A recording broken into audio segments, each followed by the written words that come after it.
Hello, everybody. It's Sara Speicher here with my soul sister, Dianne Sykes. And for those of you who don't know Dianne, she's an amazing human being. She's a mom, physiologist, former athlete, and a pioneer when it comes to moving from brick and mortar gyms and personal training to moving things online.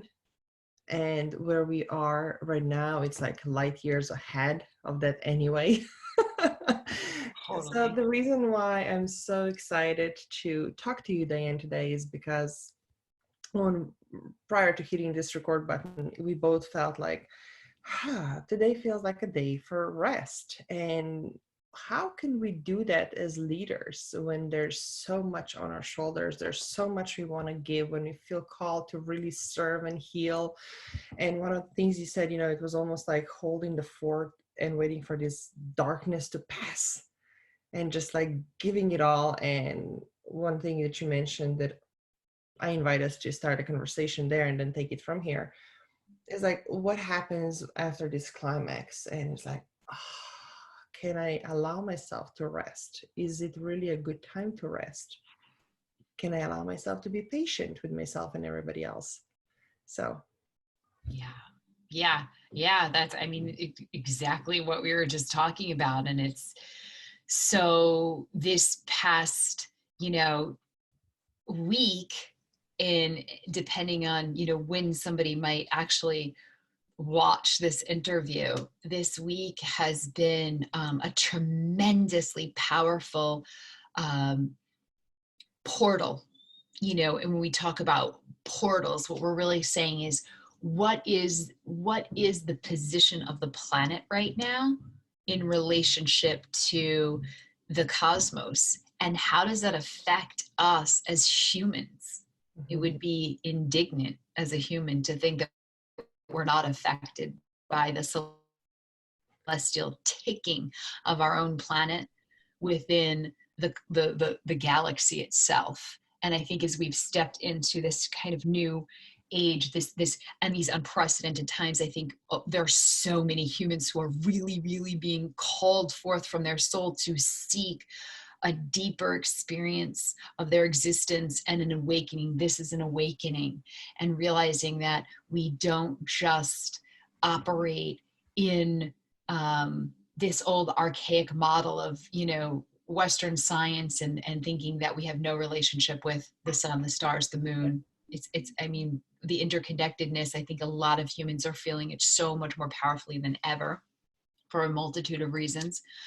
But 4420 is a really was a prophesized date in many, many, many spiritual teachings.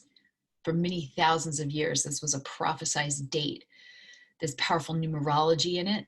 mhm. It's 4, 4, 20, and 20. There's an 8 in that. There's 3 fours. And not to get into the numerology of it, but it's just simply a really powerful opportunity for us to be very open-hearted and Mhm. to really see the world as it is with a neutral mind. Like, can I accept everything as it is right now, the way it is? Can I see this challenge that's in front of us on the table globally as a great gift and opportunity for us to really evolve as a human species, Mhm. and as a species rather? And then it's also calling in this energy of compassion, and compassion for each other Mhm. starts with compassion for ourselves. So, to your point about how, as leaders, are we showing ourselves compassion in saying, is it okay to take this time to pause? Yeah. Yes. Is it okay to take this time and be incredibly productive? Yes, because that is self-compassion. It is, Mhm. everything is okay. And the brain is binary, so we're always going to see things in a code of a polarity. So there's always going to be a judgment, a right, a wrong, and that's okay too. But the beauty of it is understanding that you're right feels good to you, and you follow that, and you have this kind of relentless pursuit to follow your own intuitive wisdom in that right because it feels good. And that right for you may not be someone else's right. Yep. And can you be okay with that? Yes. And the more you're okay with that, is that you then are giving yourself the very replenishing, restorative energy of compassion and acceptance and open-heartedness and neutral mind, which is the energy of this portal that's come in. And then a couple of days later, having this incredibly powerful full moon, the brightest full moon of the year. And it was a full moon where, you know, there's also this, you know, Jupiter Pluto conjunction that happened in this portal. And with that, there's this like dark current, like wanting to kind of have its presence. But the spirit of darkness is that in darkness is emptiness. In emptiness, there is possibility. Right? It's almost like a zeroing out. It's finding that in the emptiness, you can invent anything. But most of us as humans fear the emptiness. So that's what you're talking about, right? It's like, so let me just get really busy. Or let me get really distracted, or let me get really depressed, or let me get really numb so that I don't have to face the fear I have of this gap. And we all have these natural gaps that come up in our physiology, but now we're having like a collective global gap. And we've been in it for a while. So now with this energy coming in, there are a lot of us like in this kind of leadership space or, you know, spiritual place, and holding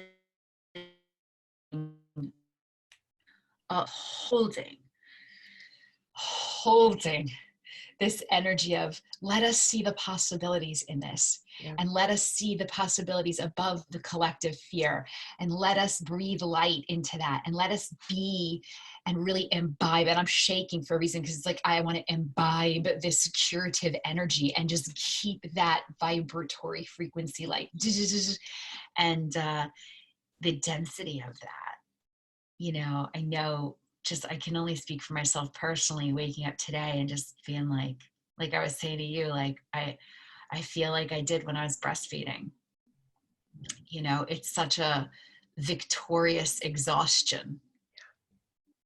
It's not a like I'm exhausted, I'm depleted, and it's like I'm exhausted, but I'm breastfeeding and it's amazing. Or like I'm exhausted because I just won a marathon.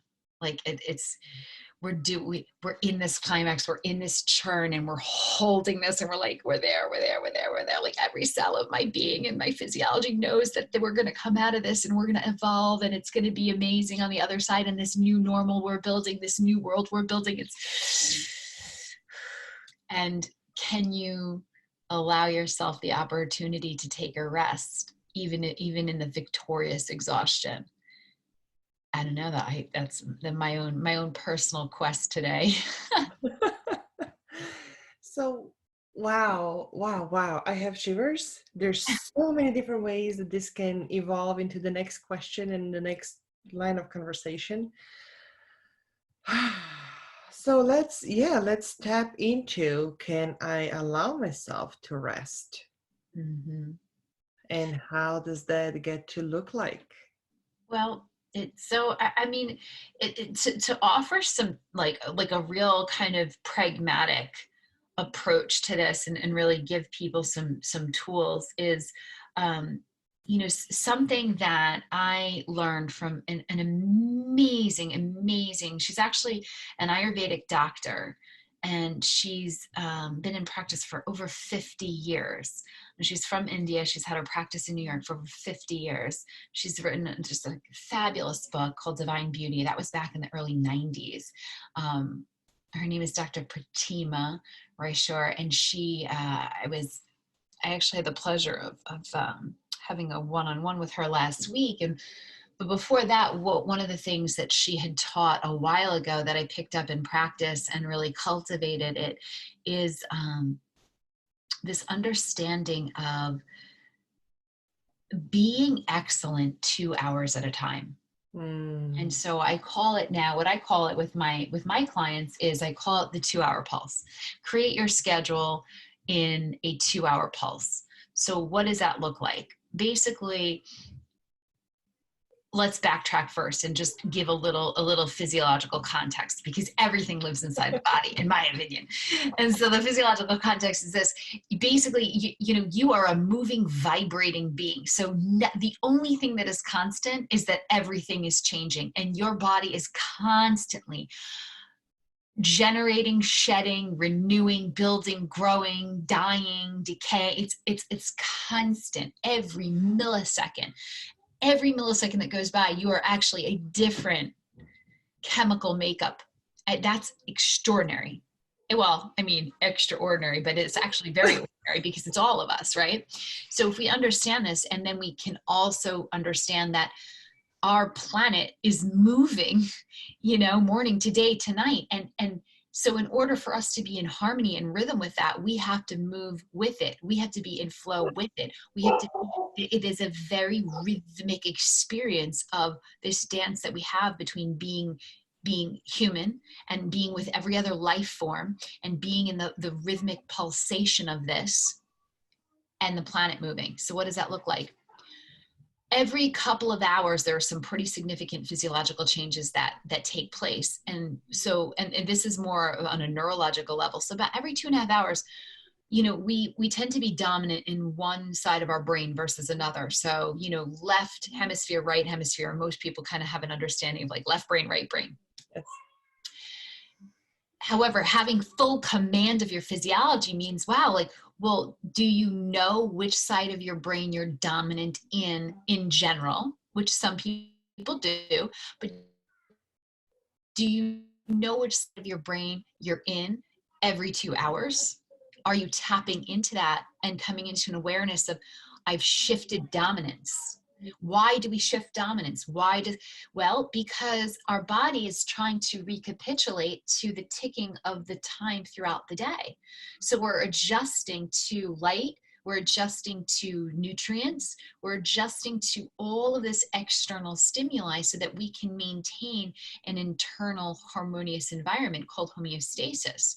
And so when we shift every couple of hours, and we're just pushing through a marathon schedule, because we're looking at our schedule at the beginning of the day and we're like, oh, okay, I got this at 10 o'clock, I got this at 2 o'clock, I got meetings here, I got to pick up the kids here, what am I making for dinner, what am I wearing tomorrow, I got to plan this for next week, I didn't prepare for that, oh my God, it's almost tax day, I got to get this into the accountant. And you're just looking at this as like one after the other, and then you spin out, and then you're in anxiety, then you're already, like in this, you're already in decay. I mean, like, bottom line, you're just already spinning out into a physiological experience of anxiety, which creates a lot of volatile, let's say, it's a volatile cascade, neuroendocrine cascade that can be very constrictive if we don't understand how to use it. Because not all cortisol is bad, not all fight or flight is bad, and we get to own that, and we can take that energy and we can scoop it up and we can direct it for our benefit. And that's full command. Like that's what I call physiological sovereignty. Like when you have full command over your energy systems, and you know how to wield that energy, and you know how to move resources around in your environment and in your schedule so that you can maximize and optimize, that's showing up and being excellent, right? So this 2-hour pulse is really taking into consideration what brain am I dominant in, and understanding that first. And you can measure that pretty clearly, very easily actually. And then once you have an understanding of what your own personal rhythm is, and there are a lot of other hormonal rhythms that you can tap into as well, then you look at your schedule, and you may still have the same things planned throughout your day, but you just simply start to block it out, and you go, okay, it's 1 o'clock, and So what do I have on tap from 1 to 3? I've got X things that were already booked out in my schedule, but I also know that this time of day, I am right brain dominant. Mm-hmm. So if I'm in my right brain, do I have anything in my schedule for the next 2 hours where I get to be really visionary, really creative? And since I know that I'm right brain dominant for the next 2 hours and I'm about to embark on the next 2 hours, how can I fuel myself for creativity, for envisioning? What can I do to stimulate more DMT being secreted from my pineal gland so I can really open up the channels and feel as optimized as I can in this creation mode? So maybe you're like, okay, yes, I got to call the accountant, but at 2:00, I'm going to go into program creation mode. And I got my colored pens out and I'm going to daydream. I'm going to sit here. I'm going to explore, or I'm going to allow myself a little bit of a pause right now for 2 minutes and do a pranayama exercise, do some daydreaming right now so I could start to open up that pineal gland. And I'm going to eat foods that allow me to secrete more oxytocin and serotonin. Right? So, and I'm going to make sure that I drink plenty of water. So you can, and it's moment to moment. So it's not like there's an exact formula and that everybody's going to be the same, but you start to tune into what would nourish me the most right now. Because if I'm going to run a marathon from 1 to 3 and I'm going to win that marathon, what do I need to do now to prepare for victory in my body? So that, again, can I be excellent 2 hours at a time? Now, what does that do? It totally alleviates you of anxiety, because you're like, I'm just living 2 hours. I got this. So let's say you're like, I really need to rest. So like for me right now, it's like, I don't know if I can't rest. I'll take some rest after I get all these other things done that I need to do today. But if I reposition myself and I say, at 1, I am going to rest and I am going to show up as my most exalted self, and I am going to be the best rester on the planet. I am going to be the most excellent person at resting that any person has ever been at resting. I'm going to be victorious at resting until 3:30. Now my mind is like, dude, you own that. You can be an awesome relaxer for 2 hours. You got this. So it instantly drops that guilt, because then at 3:30, I'm like, whatever is beyond 3:30 doesn't matter. I'm focused on, it's an athlete, right? It's like, you get out on the field, you get on the court, you get on the track. You're not worried about what you're having for dinner. You're like, I had to win this game. Yes. So how do I have to be awesome for 2 hours? Stay present. And in that is also the magic and the beauty of being human and being fully exalted and living in a state of peak existence, because you're like, I'm in the moment, like I'm being awesome at being a relaxer. Wow. Or I'm being awesome at creating this new project. Wow, nothing else exists. Or I'm being awesome at being a soccer player right now, or being a mom right now, or breastfeeding right now, whatever that is. And then when that time is up and you can feel it. You can really get so soon. And I say this to my clients all the time. I'm like, you can get really ninja with this shit. Really ninja. Like you can start to feel your biochemistry shift a little at that kind of 2 hour mark. And you're like, okay, so like, ooh, like, all right, 3:30. I'm like, starting to get a little antsy, like, okay, but I feel completely satisfied in how I showed up as a championship wrestler. And now I can take a look at the next 2 hours. What's on tap for me? And then you build in these little pauses. So that's the pulse. The pulse is, it's not 2 hours, 2 hours, 2 hours, it's 2 hours. Okay, I did that. I own that, right? I won the soccer game. Now, Megan Rapinoe is not going to get off the field after winning a soccer game and be like, okay, I'm going to go run 5 miles right now. She's probably going to eat a really good meal. She's probably going to call her loved one. She's probably going to take an ice bath. She's probably going to hang out, like whatever she requires at that moment to just bask in the glory of the victory and replenish. so she can show up great in the next, right? So what are you going to do at the end of that 2 hours? You're going to give yourself a little space in the schedule. So you're not booked back to back. And the beauty of that is that you may be like, but I can't take a half hour every 2 hours. But the reality is, and this is just anecdotal evidence, but it's so much of my own practice in doing this, but with my clients showing up and being like, I can't believe how much more productive I am. I get so much more done. Oh my gosh. And I feel so much better about myself. And even on the days where perhaps you don't get as much done, what's the point? Where are you rushing to? What's the point of life if you're not enjoying the moments? You know, Gary Vaynerchuk says it best, because he's always like, he wants to buy the jets. And he's like, it's not that it's like, I'm going to be so happy when I buy the jets. It's the fight of wanting to get there that's so fun. And like for most athletes, we get that. It's like playing a game is awesome.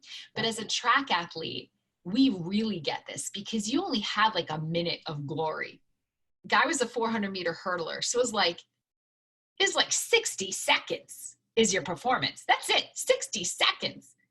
So it's really not like, if you're a track athlete, you don't love being a track athlete just for those races. You love being a track athlete because of what you do to get there. Yes. It's showing up in the practices. It's doing the repeat 400s, 10 of them in a row, and wanting to like pass out, and like having the camaraderie of your team with you. And it's like that daily practice and showing up and being excellent for those couple hours at a time and realizing this is the holy human experience, and not, can I be happy when I win the race? That's awesome. But we don't live our lives just to have an achievement and a victory. We live and we practice victory every moment. Yes. Practice victory every moment. And that's the idea of the kind of creating a schedule around this 2-hour pulse. And it's very physiological. I think this is the first time I'm hearing anybody speak about it in that way with such clarity. And it is absolutely mind-blowing because for so many of us, this changes everything. You know, it's so much deeper and so much different than the surface scratching. Oh, just color code your schedule. And my dog is barking at the mailman outside. The video working. Real life, babes. It's real life. That's what it is. I love it. I love it. Mailman. I don't know if you heard before, but my family was having like a parade outside, like an absolute parade, stomping and screaming. So it's all good. And that's a beautiful thing too, because I remember just a few years ago, I would be mortified if it happened. I would have post-its out there, get out of the house, the phones. Trying to control all the external circumstances and thinking that if I can control everything outside of me, then I'll be victorious. But realizing the victory is in the beauty of celebrating the moment that is, hey, my dog's barking at the mailman. Well, hey, if that ain't freaking human, what is? Exactly. Who hasn't had that? And this is such a nice segue to going back to, in a way, and continuing this conversation, external, internal, and how we get to regulate what feels good for us. We get to know each other. We get to work with each other, within each other. One of the conscious decisions that I personally made over the past couple of days in particular was to remove myself from the narrative of these are unprecedented times, how heavy it is, how hard it is. And I had to explain myself in a couple of conversations when I was invited to do workshops and presentations. And it was like, oh, we need to address this. I was like, with all compassion, with all the love, with all the respect, I am not called to fuel this particular fire. Yeah. But what I am called is to elevate above this noise, above these circumstances, and shine the light, and staying true to that within. Yeah. So what is that, not just daily practices, but the whole philosophy and the whole way of being that somebody who might be feeling like your clients, right? You're introducing them to a whole new way of being. What are some of the biggest ahas and shifts and wow, I had no idea this is even possible that they get to experience and witness and live through. Yeah, it's the beauty of the work that you have when you go internal is that it doesn't have to take a long time, because once your body picks that up and you literally have a very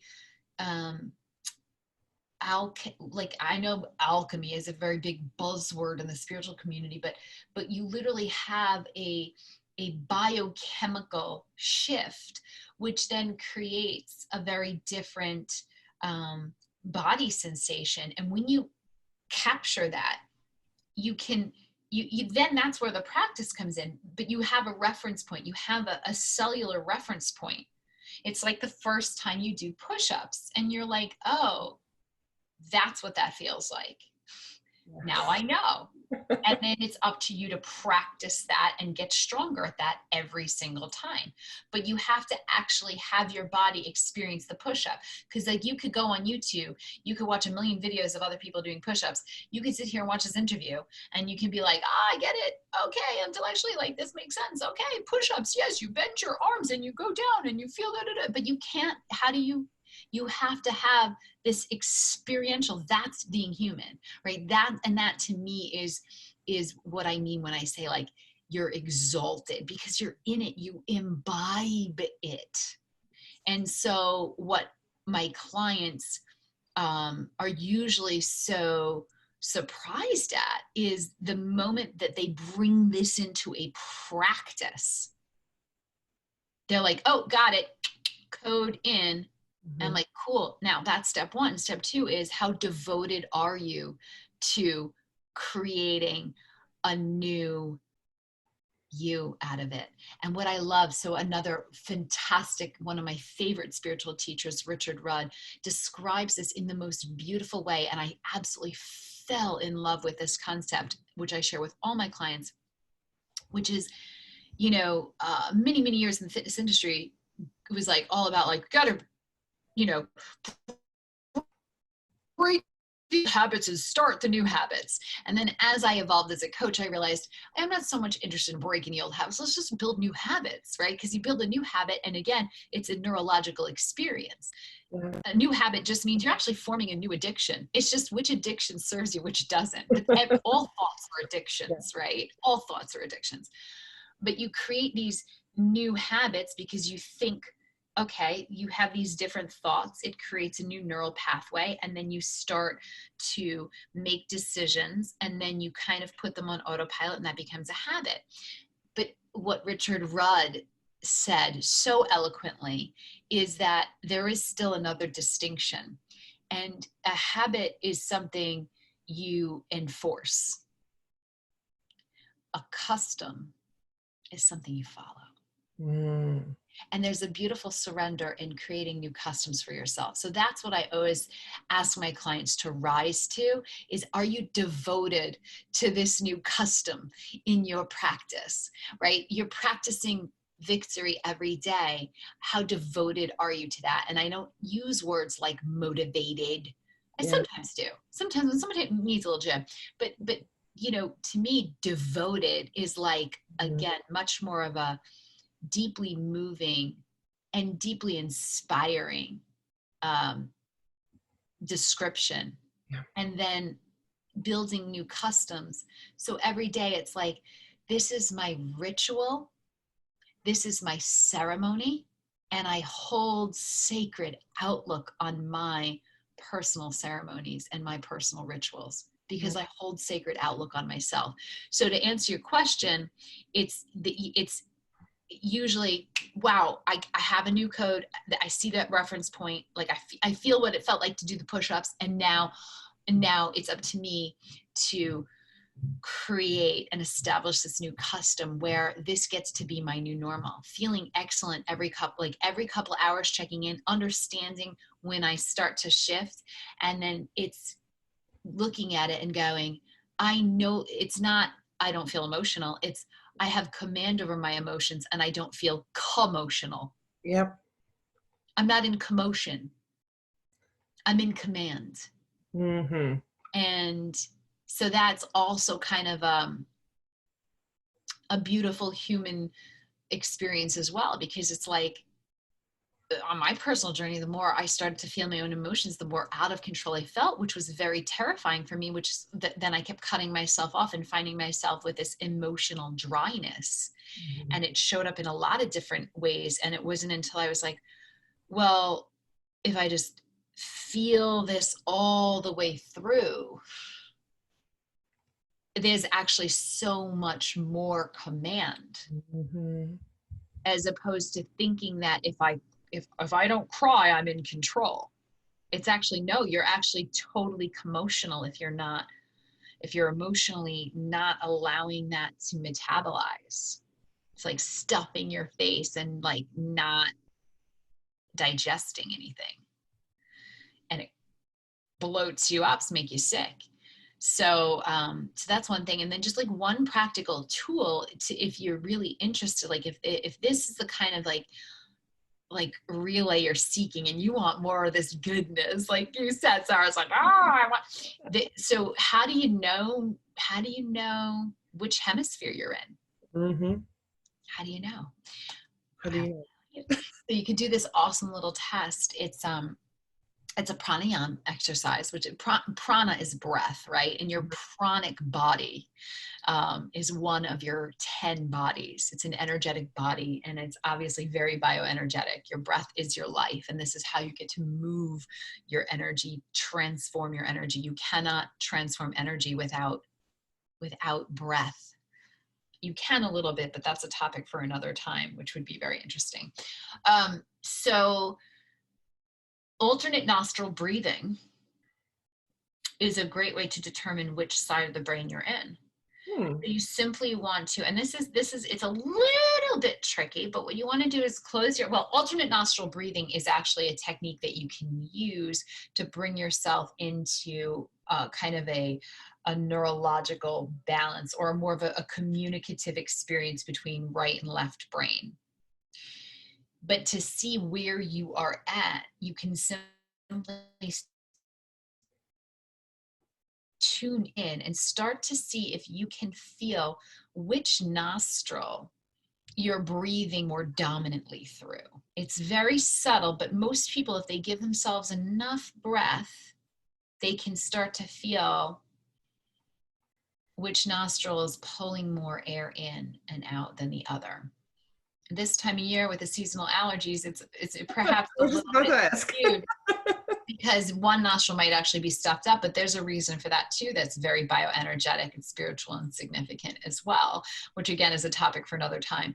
But just keeping the eyes closed and really noticing. If you're really having trouble with it, you can grab a little like pocket mirror, and you can just look for which side of the mirror gets a little bit more condensation on it, because that'll be obviously your dominant side.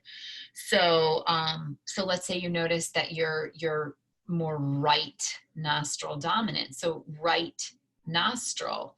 So your right and left brain nerves cross right at the brow point.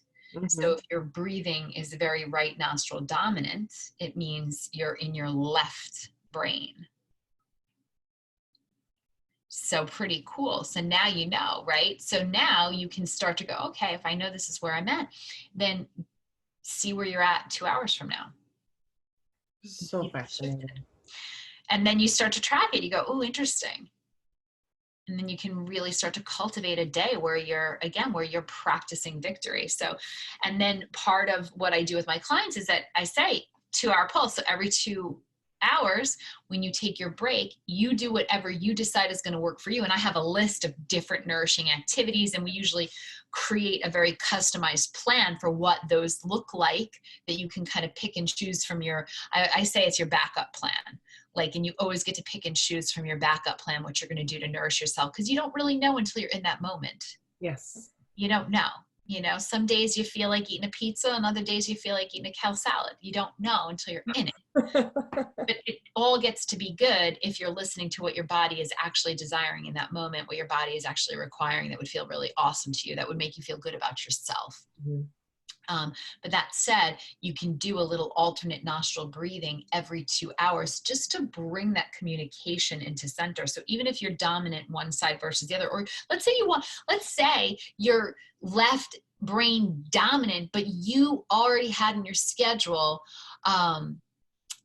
this 2-hour think tank with a round table of other leaders where you're like, I am required to put on my creative cap. So you can actually do some left nostril breathing. So you're going to just plug up that, and just for 2-3 minutes, inhale really deeply through the left nostril, exhale really deeply through the left nostril, and just keep that left nostril breathing going. So you are stimulating that right brain channel, and vice versa. So if you need to be, for whatever reason in your schedule, calling on one side to be more helpful than the other, then you command that. You command that. You always have the ability to direct your cells. But knowing that you have these natural shifts, you just want to make sure that, okay, like I'm going to just be in balance, I'm going to be in harmony, and you can just do 2 minutes of alternate nostril breathing. So, and after a while, you don't even have to plug up your nostrils anymore, because you can just really start to feel that. But you can inhale, exhale left, plug it up, inhale, exhale right, and continue that for 2 minutes, eyes closed with music on, and it's lovely. Dianne, this was divine. I wish we had like 5 more hours, but we certainly need to continue this conversation. However, for today, I just want to say thank you from the bottom of my heart for sharing all of this with us. Girl, like it's so natural. Like that's very sad. We you know, we've been friends. We've had the most beautiful and most divine friendship for quite a long time now, and I feel like it's so much longer than that because it's gone back so many lifetimes. Yes. You know, but it's like effortless pleasure. I guess like you're just like my homegirl. We're playing. Cheers. So for everybody who's looking for you, who wants more and who wants to work with you, what are some of the ways that they can get in touch?